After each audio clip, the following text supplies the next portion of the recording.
औज़ुबिल्लाहि मिनश्शैतानिर्रजीम बिस्मिल्लाहिर्रहमानिर्रहीम कुल बिफ़ज़लिल्लाहि व बिरहमतिहि व बिज़ालिका फ़लयफ़रहू हुवा ख़ैरुम मिम्मा यजमऊन सदक़ल्लाहुल अज़ीम। रब्बि इश्रह ली सदरी व यस्सिर ली अमरी वहलुल उक़दतम मिन लिसानी यफ़क़हू क़ौली रब्बि यस्सिर व ला तुअस्सिर व तम्मिम बिल ख़ैर आमीन या रब्बल आलमीन। सूरह यूनुस की 2 आयत कल हमने शुरू की थी, जिनमें से एक आयत तकरीबन हमारी मुकम्मल हो गई थी कि अल्लाह ताला ने इरशाद फरमाया या अय्युहन्नास लोगो क़द जाअतकुम मौइज़तुम मिन रब्बिकुम, यकीनन तुम्हारे पास तुम्हारे रब की तरफ से एक नसीहत आ चुकी है। नसीहत किसे कहते हैं उस पर हमने मुख्तसरन बात की थी। आगे फरमाया व शिफ़ाउल लिमा फ़िस सुदूर, और ये जो सीनों में है उसकी शिफा है। तो कुरान मजीद दिलों की बीमारियों के लिए शिफा है, और दिलों की बीमारियों के हवाले से भी मुख्तसर सी बात हमने कर ली थी। आगे अल्लाह ताला ने फरमाया व हुदन व रहमतुल लिल मुमिनीन, ये हिदायत भी है और मानने वालों के लिए रहमत है, ईमान लाने वालों के लिए रहमत है। आज मैंने आपके सामने दूसरी आयत तिलावत की है, कुल बिफ़ज़लिल्लाहि व बिरहमतिही। ए नबी करीम सल्लल्लाहु अलैहि वसल्लम, आप इन्हें बता दीजिए कि जो नुज़ूल कुरान है ये अल्लाह ताला की रहमत और उसके फ़ज़ल की वजह से है। अल्लाह ताला ने जो तुम्हें कुरान जैसी अजीम दौलत से नवाजा है, ये उसका फ़ज़ल है, उसकी रहमत है। फ़बिज़ालिका फ़लयफ़रहू, अगर खुशी मनानी है, सेलिब्रेट करना है, तो इसमें खुशी मनाओ कि अल्लाह ने तुम्हें कुरान जैसी अजीम दौलत से नवाजा है। और आखिर में फरमाया कि हुआ खैरुम मिम्मा यजमाऊन, ये हर उस चीज़ से बेहतर है जो ये जमा करते हैं। इंसान इस दुनिया में बहुत कुछ जमा करता है जी, पैसा जमा करता है, प्रॉपर्टी जमा करता है, और कोई कुछ जमा ना कर सके तो वो स्टैम्प जमा करनी शुरू कर देता है। एक शौक है इंसान के अंदर जमा करने का। तो अल्लाह ताला फरमा रहे हैं कि ये हर उस चीज़ से बेहतर है जो ये तुम जमा करते हो। अगर कोई जमा करना है तो कुरान जमा करो। कुरान जमा करो का मतलब ये नहीं है कि घर में आप एक लाइब्रेरी बनाएं और दुनिया भर के नुस्खे उसमें ला के जमा कर लें, नहीं। कुरान आपके सीने में जमा होना चाहिए। कुरान के अल्फाज आपको याद हो, उनके मानी, उनके मफाहीम आपके इल्म में हो। नबी करीम सल्लल्लाहु अलैहि वसल्लम का एक और फरमान है, इसके साथ जोड़ने से, आपने फरमाया कि जिस शख्स के दिल में कुरान का कुछ हिस्सा भी महफूज नहीं, वो एक वीरान घर की मानिंद है। यानी कुछ ना कुछ कुरान तो आपके पास जमा होना चाहिए। अल्लाह ताला से दुआ है कि अल्लाह ताला हमें कुरान मजीद की कद्र करने की तौफीक अता फरमाए। सबक की तरफ चलते हैं जी। आज हम इंशाअल्लाह ताला अपने इस्म को फिनिश करने लगे हैं। मुख्तसरन मैं दोहराता चलूँ कि हुरूफुल हिजा से हमारा लिसानुल कुरान कोर्स शुरू हुआ। अलिफ बा ता हमने पढ़े अरबी ज़ुबान के हुरूफुल हिजा, 3 बुनियादी हरकत पढ़ी, अलामत सुकून को देखा, और फिर इनके कॉम्बिनेशन से हमने लफ्ज़ बनाए। अलिफ और हमज़ा का फ़र्क भी हमारे सामने आ गया। लफ्ज़ जो बामाना थे उन्हें हमने कलिमा कहा और 3 अक़साम में तकसीम किया, इस्म, फ़ेल और हर्फ। इस्म को हमने बाकायदा पढ़ना शुरू किया। इस्म के माना हमने जाने कि इसके माना होते हैं नाम। ये किस किस का नाम हो सकता है वो हमारे सामने आया। किसी शख्स का नाम, किसी चीज़ का नाम, किसी जगह का नाम, किसी काम का नाम। इसमें ज़मायर भी शामिल थे, हर तरह के ज़मायर।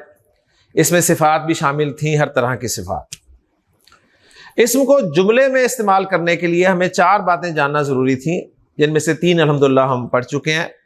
पहली बात थी इस्म का मुज़क्कर या मुअन्नस डिक्लेयर करना, क्योंकि अरबी ज़ुबान में इस्तेमाल होने वाला हर इस्म या तो मुज़क्कर मुअन्नस होगा, या अगर मुज़क्कर मुअन्नस नहीं होगा तो उसका इस्तेमाल मुज़क्कर या मुअन्नस के तौर पे किया जाएगा। उसके लिए हमने मुअन्नस को तफसील से पढ़ा। मुअन्नस की 2 अक़साम हमारे सामने आई, हकीकी और गैर हकीकी। गैर हकीकी की 2 अक़साम सामने आई, अलामती और समाई। अदद इस्म का दूसरा पहलू था जिसको हमने तफसील से पढ़ा, और हमने देखा कि उर्दू और अंग्रेजी के बरक्स अरबी में 3 तरह का अदद पाया जाता है, वाहिद, मुसन्ना और जमा। एक के लिए वाहिद दो के लिए मुसन्ना, दो से ज़ायद के लिए जमा। वाहिद से मुसन्ना बनाने का तरीका हमने सीखा कि चाहे इसम मुज़क्कर हो चाहे मुअन्नस हो, एक ही फार्मूला लगता है। आखिरी हर्फ को ज़बर दे के अलिफ और नून ज़ेर नी, या आखिरी हर्फ को ज़बर दे के या और नून ज़ेर नी का इजाफा कर देते हैं। दो आवाज़ें महफूज कर ली, आनी ऐनी। जमा की दो अक़साम हमारे सामने आई, एक सालिम एक मुकस्सर। मुकस्सर जो विदाउट फार्मूला थी वो हमें याद करनी ही पड़नी थी। बहुत सारी जमा मुकस्सरें हमें आती हैं, मज़ीद इजाफा इंशाअल्लाह ताला होता रहेगा इस क्लास में। जमा सालिम हमने देखा कि ये फार्मूले के तहत बनती है, लेकिन मुज़क्कर में अलग फार्मूला है और मुअन्नस में अलग फार्मूला है। मुज़क्कर में जमा सालिम जो है ये सिफात की बनती है आमतौर पे, और फार्मूला ये है कि आखिरी हर्फ पर पेश लगाकर वाव और नून ज़बर ना, या आखिरी हर्फ पर ज़ेर लगाकर या और नून ज़बर ना का इजाफा कर दें और दो आवाज़ें महफूज कर लें, ऊना ईना। जमा सालिम मुअन्नस हमने देखा कि सिफात की भी बनती है और हर उस इस्म की बन जाती है जिसके आखिर में गोलता आती है। फार्मूला सिंपल सा है, गोलता को हटाया और अलिफ और लंबी ता लगाकर आत की आवाज़ जो है वो निकाल दी। उसके बाद हमने वुसअत को पढ़ा, और वुसअत सुनते हमारे सामने दो लफ्ज़ आ गए, नकरा और मारिफा। हमें अगर ये मालूम नहीं है कि अरबी ज़ुबान में इस्तेमाल होने वाला इस्म नकरा है या मारिफा, तो हम जुमला नहीं बना सकेंगे, क्योंकि जुमले के लिए जो शराइत चाहिए होंगी उनमें वुसअत की बड़ी अहमियत है। 7 के सूरतों में कोई इस्म मारिफा होता है, जिनमें से 5 हमने पढ़ी। अलम, किसी ख़ास शख्स, किसी ख़ास चीज़, किसी ख़ास जगह का नाम। इस्म ज़मीर, पर्सनल प्रोनाउंस। इस्म इशारा, डिमॉन्स्ट्रेटिव प्रोनाउंस। इस्म मौसूल, रिलेटिव प्रोनाउंस। और अलिफ लाम वाला इस्म। फिर अलिफ लाम के बारे में तफसील से पढ़ा कि अलिफ लाम में जो हमज़ा है और लाम है, इनके नाम है। हमज़ा जो है हमज़ातुल वस्ल होता है, इसको स्पेशल बुलाया जाता है लाम को पढ़ने के लिए, सही है। और जब पीछे से मिलाकर पढ़ते हैं तो फिर इसको अलिफ की सूरत में लिखा रहने देते हैं, इसकी हरकत को प्रोनाउंस नहीं किया जाता। लाम का नाम लाम तारीफ हमने देखा, और वो साकिन होता है, इसलिए हमज़ातुल वस्ल को बुलाया गया था। हक्का खौफ वजब हम है सूरत में लाम को प्रोनाउंस किया जाता है, वरना नहीं किया जाता। और ये जो अल है ये इंग्लिश के आर्टिकल दी के इक्विवेलेंट होता है, और जिस तरह दी अभी तक हमारे लिए मसला रहा है, तो अल भी हमारे लिए मसला ही रहेगा अरबी ज़ुबान में। लेकिन बहरहाल दो मोटे मफहूम मैंने आपके सामने रखे थे कि अल से मुराद या तो कोई ख़ास स्पेसिफिक चीज़ मुराद होगी, और वो स्पेसिफिक ये हो सकती है कि या तो उसका जिक्र पीछे हुआ होगा, या सुनने वाला बयान करने वाला जानता होगा, या बिल्कुल सामने मौजूद होगी। तो स्पेसिफिक से मुराद ये होता है। और या दूसरे माना थे तमाम का मफहूम जो है उससे हम ले सकते हैं। अब हमारे जी इस्म के चौथे और आखिरी पहलू की तरफ, और आज इंशाअल्लाह ताला जैसे मैं बार बार कह रहा हूं कि हम फिनिशिंग करेंगे इस्म की, इसको आपने स्पेशली समझना है, क्योंकि जो टॉपिक हम पढ़ने लगे हैं ना, ये सिर्फ अरबी ज़ुबान में ही पाया जाता है, इस्तेमाल होता है। ये ना तो उर्दू में होता है ना ही अंग्रेज़ी में होता है। वरना इससे पहले आपने जिन्स को देख लिया, मुज़क्कर मुअन्नस उर्दू में भी थे अंग्रेज़ी में भी थे, वाहिद जमा उर्दू में भी थे अंग्रेज़ी में भी थे, अरबी में सिर्फ मुसन्ना ऐड हो गया। नकरा मारफा उर्दू में भी थे अंग्रेज़ी में भी थे, यहाँ भी थे। लेकिन अब जो चौथा पहलू हम पढ़ने लगे हैं ना, ये सिर्फ अरबी में इस्तेमाल होता है, इसका ना उर्दू से ताल्लुक़ है ना अंग्रेज़ी से ताल्लुक़ है। लेकिन इसकी हेडिंग सुनते ही आप कहेंगे तो हमें आता है, ठीक। तो जैसे ही आपके ज़हन में ख्याल पैदा हो तो आपने फौरन उसकी नफ़ी करनी है कि नहीं, आपको नहीं आता, क्योंकि जो आपको आता है वो ये नहीं है, और जो ये है वो आपको नहीं आता। ठीक हो गया। तो टॉपिक है जी हमारा इस्म के हवाले से आखिरी, एराब। नया लफ्ज नहीं है आपके लिए, सुना हुआ होगा आपने एराब। और अब तो पता नहीं क्या हिसाब किताब है, मुझे तो नहीं याद। हम जब पढ़ते थे तो हमारे उर्दू के पर्चे में एक सवाल आता था, एराब लगाइए, तो हम लगा के आ जाते थे। क्या लगाते थे हम? जेर जबर पेश। अच्छा, हमने पढ़ा है कि जेर जबर पेश तो हरकत है, तो सवाल ये नहीं होता था कि हरकत लगाइए, सवाल होता था एराब लगाइए। तो हम चूंकि जेर जबर पेश को ही एराब कहते थे, समझते थे, या हमारी उर्दू में ज़ेर ज़बर पेश को ही एराब कहा जाता है तो हम वो ज़ेर ज़बर पेश लगा कर आ जाते थे। लेकिन नोट कर लीजिएगा कि ज़ेर ज़बर पेश हरकत हैं, एराब बिल्कुल एक डिफरेंट चीज़ है। ओके जी। तो वो जो 10-10 नंबर हमने लिए हुए हैं एराब लगाने वाले, वो उर्दू के हिसाब से तो ठीक लिए हुए हैं लेकिन बनते नहीं है वो। तो आज हम सीखेंगे इस्म का एराब। तो पहली बात नोट कर लीजिए एराब के हवाले से कि एराब सिर्फ और सिर्फ अरबी का खासा है, ना तो एराब उर्दू में होता है ना ही अंग्रेजी में। पहला पॉइंट ये ध्यान में रखना है आपने। हमारे यहां उर्दू में ज़ेर ज़बर पेश को एराब कह देते हैं और ये चीज अरबी सीखने में बहुत बड़ी रुकावट बनती है। लिहाजा आपको सारी जिंदगी अरबी नहीं आती सिर्फ इस एराब की कंफ्यूजन की वजह से। इसलिए अच्छी तरह जहन से निकाल दें ये बात, या अच्छी तरह जहन में बिठा लें कि हरकत और चीज है, एराब और चीज है। ओके। अब मैं आपको बताऊंगा कि एराब है क्या। एराब है क्या, इसके लिए मैं आपको 3 मिसालें देता हूं। आपने एक इस्म पढ़ा भी है, सुना भी है, देखा भी है लिखा हुआ, मोहम्मद। मोहम्मद इसमें है ना, नाम है ना, इसमें। अब इस इसम के बारे में आप 3 बातें बता सकते हैं ना जो पढ़ी है। जिन्स और अदद और वसत बता सकते हैं ना। जिन्स के एतबार से इस मोहम्मद क्या है, मुज़क्कर। अदद के एतबार से वाहिद, वसत के एतबार से मारफा। 3 चीजें पता चल गई। अब हम आज के सबक में इंशाल्लाह मोहम्मद इस्म का एराब जानने की कोशिश करेंगे कि मोहम्मद इस्म का एराब क्या है। सही। इस वक्त नोट कर लें, इस वक्त जो मोहम्मद मैंने आपके सामने लिखा हुआ है, इस वक्त इस इस्म का कोई एराब नहीं है। ये विदाउट एराब है, ये विदाउट एराब है। अब आपको कॉन्सेप्ट क्लियर हो रहा होगा। आप कहेंगे कहां जी विदाउट एराब है, देखें इसमें पेश भी लगी हुई है, जबर भी लगी हुई है, जबर भी लगी है, तो एराब तो लगा हुआ है इसमें। नहीं, हरकत लगी हुई है इसमें, इसका एराब शो नहीं हो रहा इस वक्त। फॉलो कर रहे हैं? ये बात बहुत अहम है। ये जेर जबर पेश को एराब के साथ मिक्स नहीं करना, वरना नोट कर लें कॉपी पे कि अरबी नहीं आएगी। अरबी सीखनी है तो हरकत को बिल्कुल एक तरफ करें और एराब को बिल्कुल एक तरफ करें। अब मोहम्मद इसमें मैंने आपके सामने बोर्ड पे लिखा, 3 पहलू हमारे सामने इसके क्लियर हो गए, जिन्स, अदद, वसत। लेकिन अभी इसका एराब हमें क्लियर नहीं हुआ, ना इस वक्त इसका एराब हमें पता चल रहा है। लेकिन मोहम्मद इस्म जब भी अरबी इबारत में इस्तेमाल होगा ना, तो एराब के साथ इस्तेमाल होगा।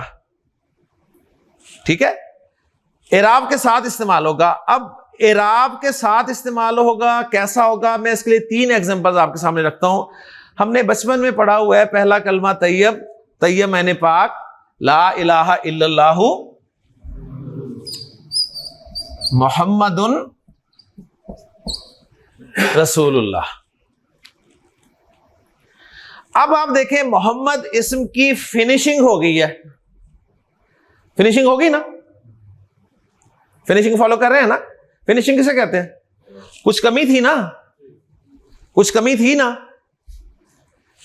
अब वो कंप्लीट हो गया। तो आपने कलिमा तैयब में मोहम्मद इस्म को इस सूरत में पढ़ा या लिखा हुआ देखा। उसके बाद जब आपने कलिमा शहादत पढ़ा, उसमें था अशहदु अल्ला इलाहा इल्लल्लाहु व अशहदु अन्ना मुहम्मदन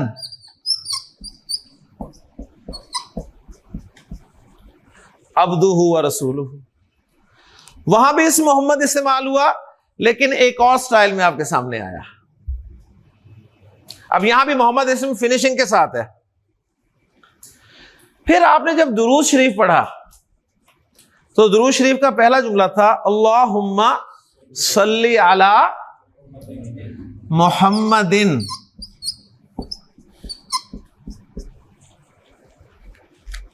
यहां आपने मोहम्मद इस्म की एक और शक्ल देखी। ऐसे है ना, लेकिन कभी आपने गौर ही नहीं किया, नहीं किया ना। कि वहां मोहम्मद उन पढ़ रहे हैं, वहां मोहम्मद अन पढ़ रहे हैं, यहां मोहम्मद इन पढ़ रहे हैं।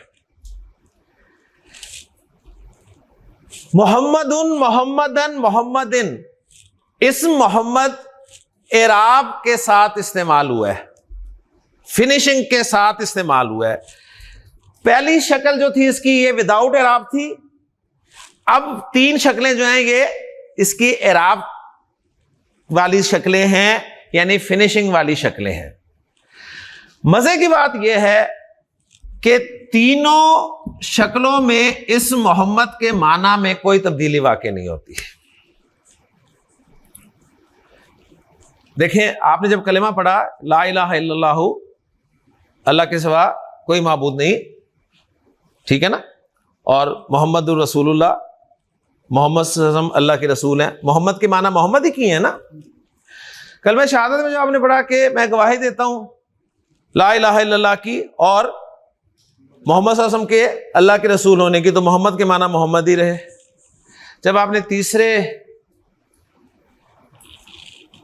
फिक्रे में दुआ पढ़ी कि अल्लाहुम्मा सल्ली अला मुहम्मदिन, तो तर्जुमा क्या किया, ए अल्लाह मोहम्मद सल्लल्लाहु अलैहि वसल्लम पर रहमत नाजिल फरमा। तो इस मोहम्मद के माना में तब्दीली कोई वाकई नहीं हुई, लेकिन इस मोहम्मद का एराब बदल गया, ऐसे कहेंगे, इस मोहम्मद का एराब बदल गया। अब ये अच्छी तरह मैं आपको पहले बता चुका हूं कि ये एराब जो है ना, ये उर्दू में नहीं होता, ठीक है। उर्दू में देखें, मैं मोहम्मद इसम यूज कर रहा हूं 3 जुमलों में, तो मोहम्मद ही बोल रहा हूं ना। इंग्लिश में मैं 3 जुमलों में मोहम्मद इसम इस्तेमाल करूंगा तो मोहम्मद ही बोलूंगा ना। अरबी में जब मैं मोहम्मद को इस्तेमाल करूंगा तो इन 3 शक्लों में से किसी एक शक्ल में इस्तेमाल करूंगा। कब मैंने ये शक्ल इस्तेमाल करनी है, कब मैंने ये शक्ल इस्तेमाल करनी है, कब मैंने ये शक्ल इस्तेमाल करनी है, ये बात है आगे की। लेकिन इस वक्त आप ये बात ध्यान में रखें कि अरबी जुबान में इस्तेमाल होने वाला कोई भी इस्म जो है ना, कोई भी इस्म, वो 3 फॉर्म्स में इस्तेमाल होगा। गोया हम इसको समझ सकते हैं कि गोया ये इस्म की 3 फॉर्म्स हैं। इससे पहले आपने वर्ब की फॉर्म्स पढ़ी हुई है ना, वर्ब की 3 फॉर्म्स होती है ना आमतौर पे, सही है। डू की सुनाए जरा फॉर्म्स, डू, डिड, डन। गो की, तो वर्ब की 3 फॉर्म्स याद कर ली थी ना आपने। पहले बताए फॉर्म्स याद की थी या पहले जुमले बनाने शुरू कर दिए थे? पहले फॉर्म्स याद की थी। जब फॉर्म्स आपको याद हो गई, फिर आपको बताया गया कि पहली फॉर्म यहां लगनी है, सेकंड फॉर्म यहां लगनी है, थर्ड फॉर्म यहां लगनी है, ऐसी है ना। तो पहला काम हम ये करेंगे कि पहले हर इस्म की, जो हमने इस्म पढ़ा है उसकी 3 फॉर्म समझ लेते हैं कैसे आती हैं, सही। उसके बाद इंशाल्लाह देखेंगे कि फर्स्ट फॉर्म कहां इस्तेमाल होनी है, सेकंड फॉर्म कहां इस्तेमाल होनी है, थर्ड फॉर्म कहां इस्तेमाल होनी है।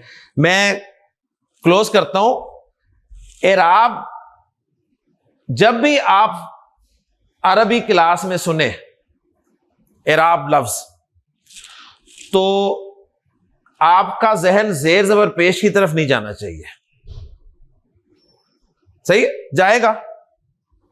आखिरी दिन भी जा रहा होता है मुझे पता है, लेकिन जाना नहीं चाहिए। एराब सुनते ही जेर जबर पेश आपने जहन से हटा देने। एराब सुनते ही आपके जहन में आना चाहिए इस्म की 3 फॉर्म्स। अगर इस्म के एराब की बात हो रही है ना, तो इसका मतलब है इस्म की 3 फॉर्म्स, ठीक, 3 फॉर्म्स। देखें जी, पहली फॉर्म फर्स्ट फॉर्म, दूसरी फॉर्म सेकंड फॉर्म, तीसरी फॉर्म थर्ड फॉर्म। ये जो पहली फॉर्म है ना इस्म की, जो पहली फॉर्म बनती है, उसको अरबी ग्रामर में नाम दिया जाता है हालते रफ, यानी फर्स्ट फॉर्म का नाम है हालते रफ। रफ कहते हैं, इसे असल में रफ है ये, लेकिन आपको इजाजत दी जाती है आप रफा बोल सकते हैं यहां पे, हालते रफा। ओके जी। फर्स्ट फॉर्म अरबी में क्या होती है? हालत रफा। हालत रफा क्या होती है? First form. बस इतना ही आपने समझना है, इससे ज्यादा समझेंगे तो परेशान हो जाएंगे। हालत रफा क्या होती है? किसकी फर्स्ट फॉर्म? इस्म की फर्स्ट फॉर्म। इस्म की फर्स्ट फॉर्म को हालत रफा कहते हैं। ओके जी। इस्म की सेकंड फॉर्म को हालत नस्ब कहते हैं। आप इसे नस्ब कह सकते हैं। सेकंड फॉर्म क्या कहलाती है? हालत नस्ब। थर्ड फॉर्म जो है वो कहलाएगी हालत जर। हालत जर। आप यूं कह सकते हैं कि इराब के एतबार से इस्म की तीन फॉर्म्स हैं। फॉर्म्स ये तीन इस्म की हैं। इस्म का इराब पढ़ रहे हैं ना। इस्म की तीन फॉर्म्स होती हैं इराब के एतबार से, और इसको आपने किसी के साथ मैच नहीं करना। मैच क्योंकि ये ना उर्दू में है ना अंग्रेजी में, कैसे हम मैच कर सकते हैं? जब है ही नहीं, एक चीज ही नहीं है किसी दूसरी जुबान में, तो हम इसको कैसे समझेंगे? फॉलो कर रहे हैं ना। इराब सुनते ही आपके जहन में क्या आना चाहिए? इस्म का इराब सुनते ही आपके जहन में क्या आना चाहिए? इस्म की तीन forms, first, second, third. First form को क्या कहते हैं? हालत रफ। सेकंड फॉर्म को हालत नस्ब। थर्ड फॉर्म को हालत जर। जी अब्दुल रहमान, हालत रफा, हालत नस्ब, हालत जर क्या है? शाबाश, एक्सीलेंट एक्सीलेंट। इस्म की फर्स्ट, सेकंड और थर्ड फॉर्म। साकिब, हालत जर क्या होती है? किसकी? बस इतना चाहिए आपसे, और कुछ नहीं चाहिए। ओके जी। अच्छा, अब फर्स्ट फॉर्म में या हालत रफ में जो इस्म मौजूद होता है ना, जो इस्म फर्स्ट फॉर्म में या हालत रफ में मौजूद होता है ना, उस इस्म का नाम होता है, उस इस्म को कहते हैं ये मरफू है। ये क्या है? मरफू। रफा से मरफू। ठीक है। सेकंड फॉर्म में जो इस्म मौजूद होगा ना, उसे कहेंगे ये मंसूब है। ये मंसूब है इस्म। थर्ड फॉर्म में जो इस्म होगा ना, उसे कहा जाएगा ये इस्म मजरूर है। तो ये अब इस्म के नाम हो गए फॉर्म में होने के एतबार से। हालत रफ, हालत नस्ब, हालत जर। इराब के एतबार से इस्म की तीन फॉर्म्स के नाम थे, मरफू, मंसूब, मजरूर। इस्म के नाम है फॉर्म्स में होने के एतबार से। मैं आपसे पूछता हूं जी, मरफू किसे कहते हैं? मरफू इस्म कौन सा होता है? वो इस्म जो फर्स्ट फॉर्म में हो वो मरफू कहलाता है। मंसूब इस्म कौन सा होता है जी? जो सेकंड फॉर्म में हो।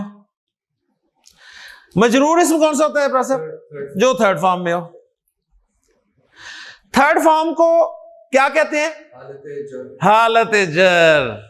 सेकंड फॉर्म को क्या कहते हैं? आप हाँ, हालत नस्ब। फर्स्ट फॉर्म को हालत रफ। मेरा ख्याल बात समझ में आ गई है। फिर दोहराएं इसको, जब 3-4 दफा दोहराएंगे बात पक्की हो जाएगी। इराब क्या है? पहला सवाल पैदा हुआ, इराब क्या है? इराब सुनते ही आपको पता चला कि इस्म की तीन फॉर्म्स हैं। इराब इस्म की तीन फॉर्म्स है। इराब से मुराद इस्म की तीन फॉर्म्स हैं। कौन कौन सी form? First form, second form, third form. First form हालत रफ कहलाती है, सेकंड फॉर्म हालत नस्ब कहलाती है, थर्ड फॉर्म हालत जर कहलाती है। इस्म जब फर्स्ट फॉर्म में होता है तो कहलाता है मरफू, जब सेकंड फॉर्म में होता है तो कहलाता है मंसूब, जब थर्ड फॉर्म में होता है तो मजरूर कहलाता है। ठीक हो गया। अब ये जो मोहम्मद इस्म है ना, मोहम्मद, इस वक्त ये इस्म विदाउट फॉर्म है। विदाउट फॉर्म है, इसका कोई इराब नहीं है। ओके जी। जब इसको हम फर्स्ट फॉर्म में लिखेंगे ना, तो ये हो जाएगा मोहम्मदुन। मोहम्मदुन इस्म की फर्स्ट फॉर्म है, मरफू है। मोहम्मदन इस्म की सेकंड फॉर्म है, मंसूब है। मोहम्मदिन इस्म की थर्ड फॉर्म है यानी मजरूर है। आपको एक बात तो अल्हम्दुलिल्लाह पता चल गई कि कलिमा तैयब में इस्म मोहम्मद मरफू इस्तेमाल हुआ है, ठीक है। कलिमा शहादत में इस्म मोहम्मद मंसूब इस्तेमाल हुआ है। दुरूद शरीफ में इस्म मोहम्मद मजरूर इस्तेमाल हुआ है। ये पहले आपको पता था? नहीं पता था ना, ये पता चल गया ना। अब इंशाअल्लाह ताला मजीद आगे जाएंगे तो ये भी पता चल जाएगा कि कलिमा तैयबा में मरफू क्यों इस्तेमाल हुआ है,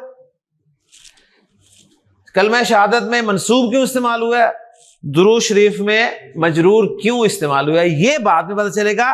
पहला काम हमने इस्म की 3 फॉर्म्स बनानी, पहचाननी शुरू कर दी है।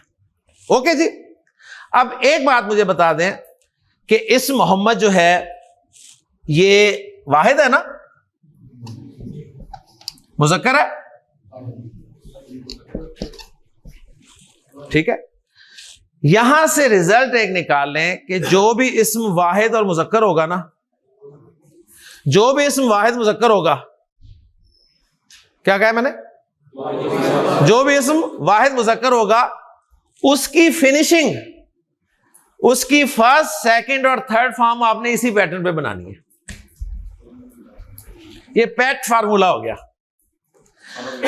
जो भी इस्म वाहिद और मुज़क्कर होगा ना, सही, मैं आपसे पूछूं इस इस्म की तीनों फॉर्म्स बोले तो आपने पहचानना है कि ये इस्म वाहिद मुज़क्कर है। अगर है तो आपने इसी पैटर्न पे 3 फॉर्म्स बोल देनी है। पैटर्न क्या है, यानी आखिरी हर्फ पे 2 पेश फर्स्ट फॉर्म में, आखिरी हर्फ पे 2 ज़बर सेकंड फॉर्म में, आखिरी हर्फ पे 2 ज़ेर थर्ड फॉर्म में।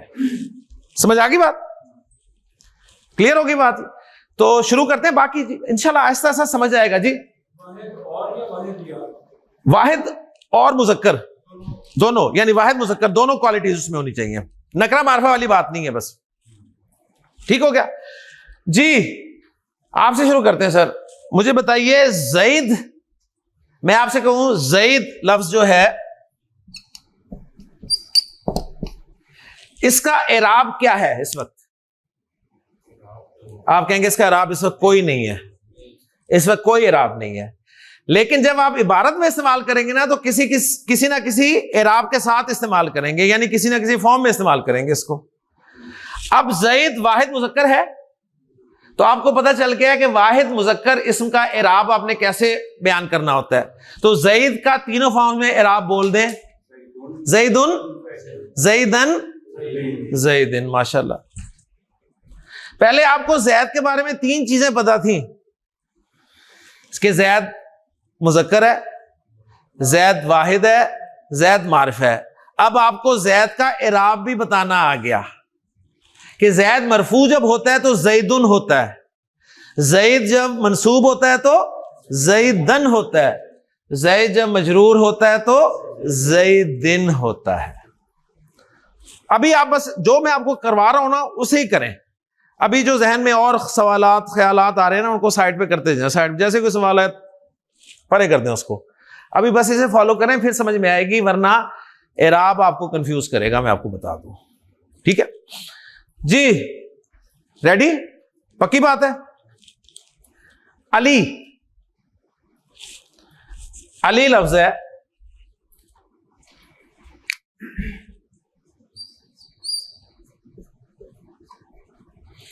अली का कोई एराब है इस वक्त?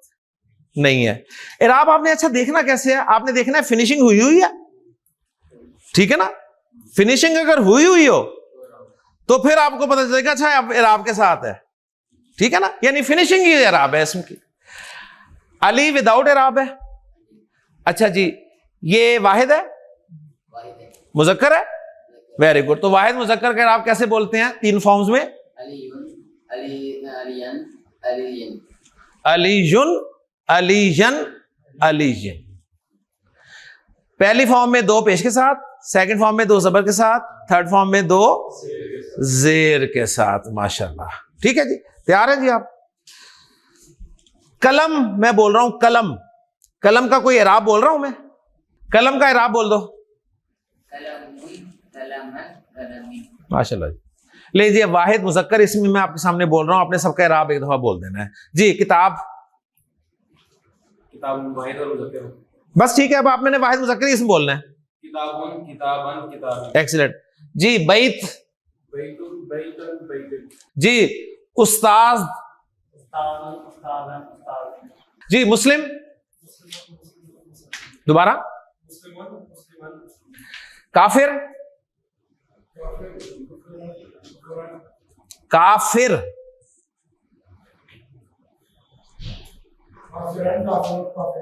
तरतीब से ही बोलो। काफिर फर्स्ट फॉर्म क्या? फर्स्ट फॉर्म काफिरुन। सेकंड फॉर्म, सेकंड फॉर्म काफिरन। थर्ड फॉर्म, वो तो फर्स्ट फॉर्म थी। First second third form. हाँ, दोबारा बोलो अब तीनों फॉर्म्स। हाँ, पहले दो पेश, दूसरी दफा दो जबर, तीसरी दफा दो जबर। काफिरुन काफिरन काफिरिन। जी। मुशरिक, हाँ तरतीब जरा सही रखनी है। मुशरिकुन मुशरिकन मुशरिकिन। मुनाफिक, मुजाहिद, मोमिन, हसन, माशाल्लाह जी। बाब,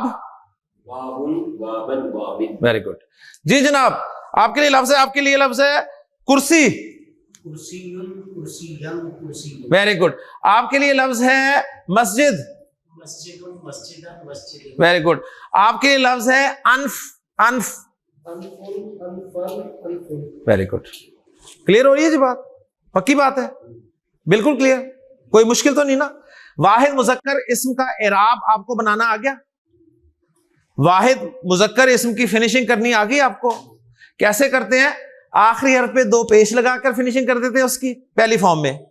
दूसरी फॉर्म में आखिरी हर्फ पे दो जबर लगाकर फिनिशिंग कर देते हैं, और तीसरी फॉर्म में आखिरी हर्फ पर दो जेर लगाकर फिनिशिंग कर देते हैं। लिखते वक्त बस आपने जहन में रखना है कि जब भी आपने दो जबर लगानी है ना आखिरी हर्फ पर, तो एंड पे एक अलिफ लिखना है, एंड पे एक अलिफ लिखना है। ये रूल है, ये रूल है। ओके जी, क्लियर? माशाल्लाह। ले जी, आपको वाहिद मुजक्कर इस्म का इराब बताना आ गया। अब मैं फिर जरा रिवाइज कर लूं ताकि आपको इराब पक्का हो जाए। इराब पक्का हो गया तो आगे अरबी खत्म बस, क्योंकि इराब और ज़मायर अगर आपको आ जाए ना तो आपको 90% कुरान समझ में आने लग जाता है। इराब और ज़मायर ये ध्यान में रखें। और इराब में ही कंफ्यूज कर दिया जाता है शुरू से स्टूडेंट को, वो जेर जबर पेश को इराब समझता रहता है सारी जिंदगी, इसलिए कंफ्यूज होता रहता है। क्लियर हो गया? हाँ जी, अब मैं फिर आपसे सवाल करता हूं ताकि आपका इराब पक्का हो जाए। पहला सवाल, इराब उर्दू और अंग्रेजी में भी होता है? नहीं होता, ठीक है, सिर्फ अरबी में होता है। इराब सुनते ही आपके जहन में क्या तीन लफ्ज आने चाहिए? इस्म की तीन forms, first form, second form, third form. First form को क्या कहेंगे? हालत रफ। सेकंड फॉर्म को, थर्ड फॉर्म को। इस्म जब फर्स्ट फॉर्म में होगा तो उसको क्या कहेंगे? मरफू। सेकंड फॉर्म में होगा तो मंसूब, थर्ड फॉर्म में होगा तो मजरूर। इराब असल में इस्म की फिनिशिंग का नाम है। इराब असल में इस्म की फिनिशिंग का नाम, और तीनों फॉर्म्स में इस्म के मीनिंग्स नहीं बदलते। ये एक एक्स्ट्रा बात ध्यान में रखिएगा। जईद चाहे जईदुन हो, चाहे जईदन हो, चाहे जईदिन हो, तर्जुमा जईद का जईद ही होगा। किताब चाहे किताबुन हो, चाहे किताबन हो, चाहे किताबिन हो, किताब का तर्जुमा किताब ही होगा। ओके जी। वाहिद मुजक्कर इस्म का इराब किस तरह आता है? आपसे पूछा जाए तो आखिरी हर्फ पर, फर्स्ट फॉर्म में आखिरी हर्फ पर दो पेश के साथ, सेकंड फॉर्म में, थर्ड फॉर्म में। याद हो गया? अब हमने एक एक करके ना सारे नंबर्स पूरे करने हैं। वाहिद मुजक्कर ओके हो गया। अब हम चल रहे हैं वाहिद मुअन्नस की तरफ, वाहिद मुअन्नस इस्म की तरफ।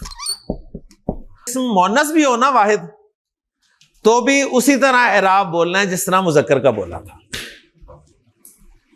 ओके जी। दार जी, दार, दारुन, दारन, दारिन। बिंत, बिंत, बिंत, बिंतुन, बिंतन, बिंतिन। उख्त,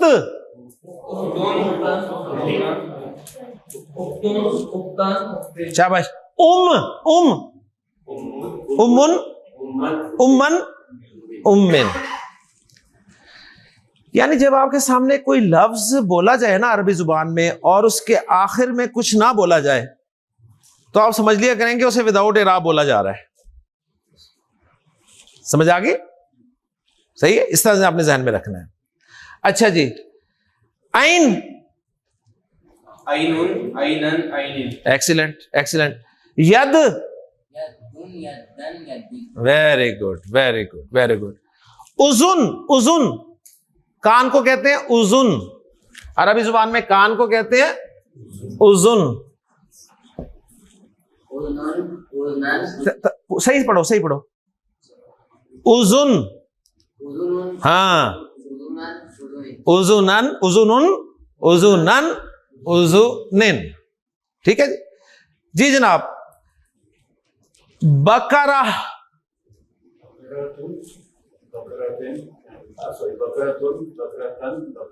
बकरातुन, बकरातन, बकरातिन।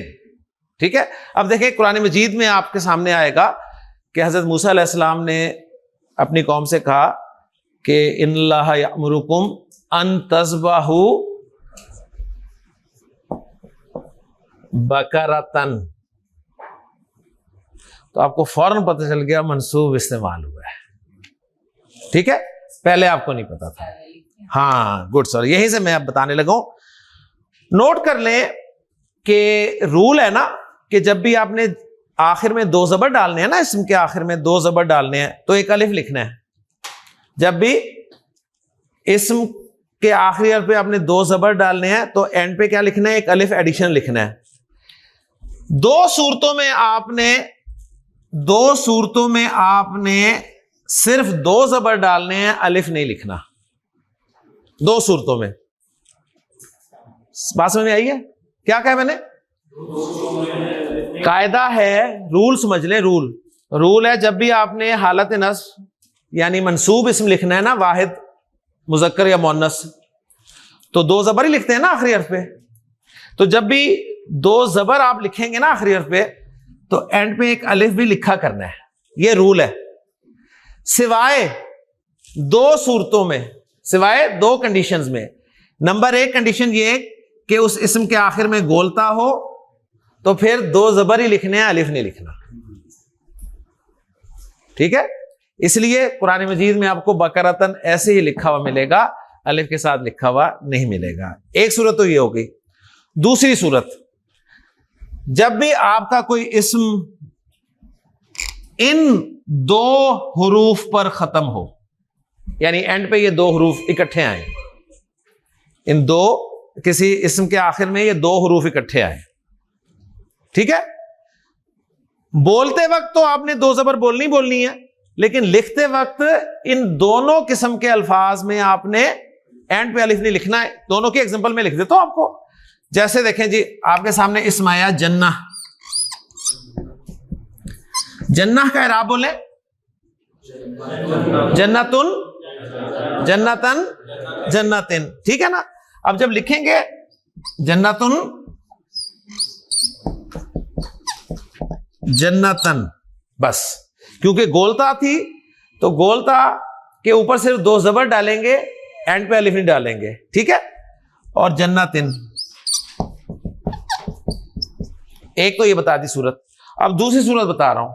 एक लफ्ज है समा। समा आसमान को कहते हैं ना। समा का इराब बोले समा उन, समा अन, समा इन। ठीक है। अब लिखने लगे हैं इसको, तो समा उन, समा अन, दो जबर डालने हैं, सिर्फ अलिफ नहीं डालना। क्यों? इसलिए कि एंड पे देखें अलिफ और हमजा इकट्ठे आ रहे हैं ना। क्लियर? और मजरूर लिखते हुए समा। तो मैंने पहले सेशन में आपको वाहिद मुज़क्कर मुअन्नस इस्म का एराब सिखा दिया आपको। फिर हम दोहराते हैं इस बात को। जिस तरह जिन सुनते ही दो लफ्ज आपके जहन में आए थे ना, क्या? मुज़क्कर मुअन्नस। एराब सुनते ही तीन लफ्ज आपके जहन में आने चाहिए फौरन। क्या आएंगे? First form, second form, third form. First form को क्या कहते हैं? हालत रफ। सेकंड फॉर्म को नस्ब। थर्ड फॉर्म को, जब इसम फर्स्ट फॉर्म में होता है तो उसे क्या कहते हैं? मरफू। सेकंड फॉर्म में होता है तो मंसूब। थर्ड फॉर्म में होता है तो मजरूर। वाहिद मुज़क्कर और मुअन्नस इस्म फर्स्ट, सेकंड, थर्ड फॉर्म में कैसे बोला और लिखा जाता है? ये सवाल नेक्स्ट हो गया। क्या जवाब होगा? फर्स्ट फॉर्म में आखिरी हर्फ पे दो पेश, सेकंड फॉर्म में आखिरी हर्फ पे दो जबर, थर्ड फॉर्म में आखिरी हर्फ पे दो जेर बोले जाते हैं। लिखते वक्त सेकंड फॉर्म में दो जबर के बाद एक अलिफ भी लिखा जाता है, सिवाय दो तरह के अस्मा के। सिवाय दो तरह के अस्मा। पहली किस्म वो है जिसके आखिर में गोलता है, और दूसरी किस्म वो है जिसके आखिर में अलिफ और हमजा है। सुब्हानकल्लाहुम्मा व बिहम्दिका अशहदु अल्ला इलाहा इल्ला अंता अस्तगफिरुका व अतूबु इलैक। शुक्रिया जी।